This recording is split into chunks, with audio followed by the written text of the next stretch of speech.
the release of Marvels, it's time to rank all three Nia DaCosta films from my least favorite to my favorite.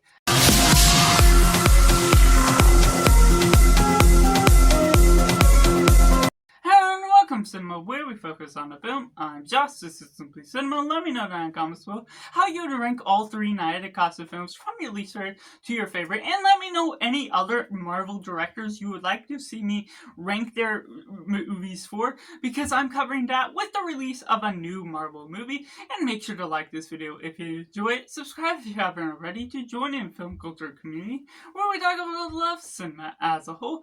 And going in last place, we have the Marvels. Unfortunately, I love each of these characters individually. They work well as a team and build up with the collaboration. You don't necessarily get a clean start, which builds upon the realism of how these characters work together.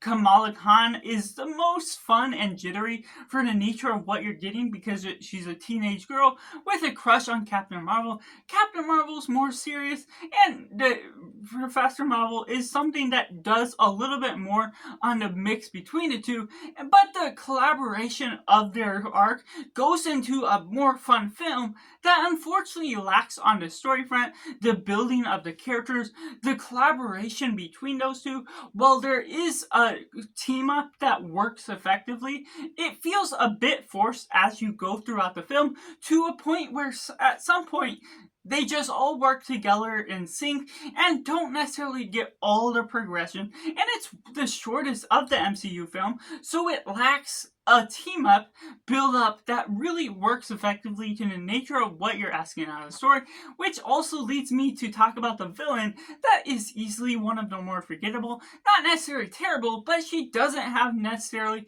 strong morals, a certain amount of motivation that we personally can connect to, because we didn't see as much of the past of her story.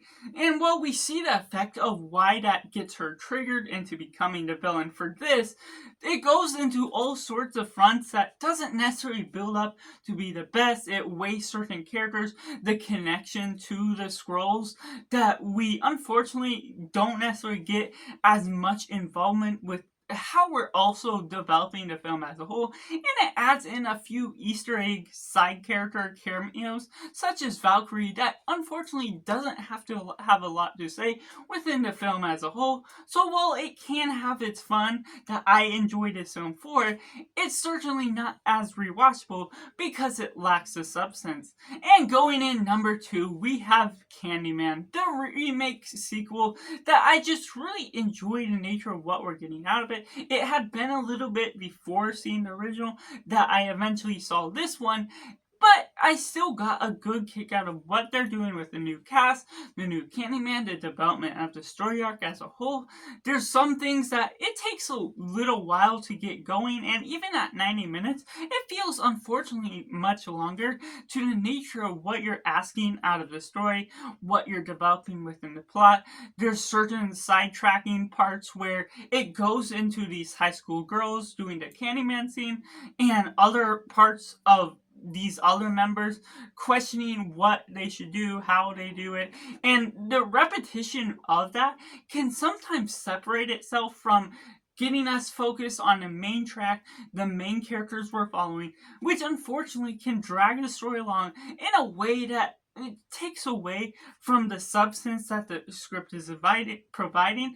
And while it does provide, there's some things that are a little lacking, which leads me into number 1. We have Little Woods. Now, this isn't particularly the best film, but it is a solid film at that. The nature of her directorial debut in this effort, it's grounded, it's surreal. The nature of these characters, you can't always cheer on their moral complexities, the nature of what they're going, but when they have a view, when they have an opinion, they go after it, and you sort of get something to cheer for. Just these two sisters, different paths, and being able to go about certain ones that have an ex-husband or a kid, with how you're dealing with that.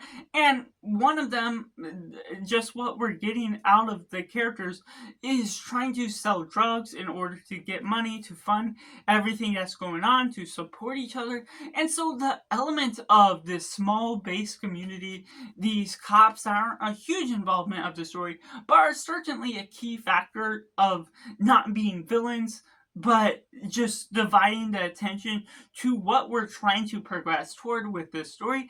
Just does a lot because it feels like it doesn't necessarily have any separation of reality, and this could be based on a real story. Just being this small town type of film, going in this poor community, talking about certain elements, it doesn't dive deep into certain themes like that, which is poor versus rich class, but it does handle all those subjects well, and trying to get help for certain problems of the past, but still trying to also deal with the struggles they are going through now. So how these two sisters work apart from each other, while we're also following just this one sister as a whole, is ultimately something that's well deserving for the craft and focus that this story is ultimately going for. So that's just my ranking of all three Nia DaCosta films, from my least favorite to my favorite. Let me know down in the comments below how you would rank your films, or which of her films you have had a chance to see, and make sure to comment down below any other Marvel directors, or directors for that matter, that you would like to see me rank on the channel. Like I said, I have a director's ranking playlist over on my channel, so you can check that out. And make sure to like this video if you enjoy it, subscribe if you haven't already, to join in film culture community where we talk about the love of cinema as a whole. So that's just all. Make sure to do yourself a favor and go watch a movie.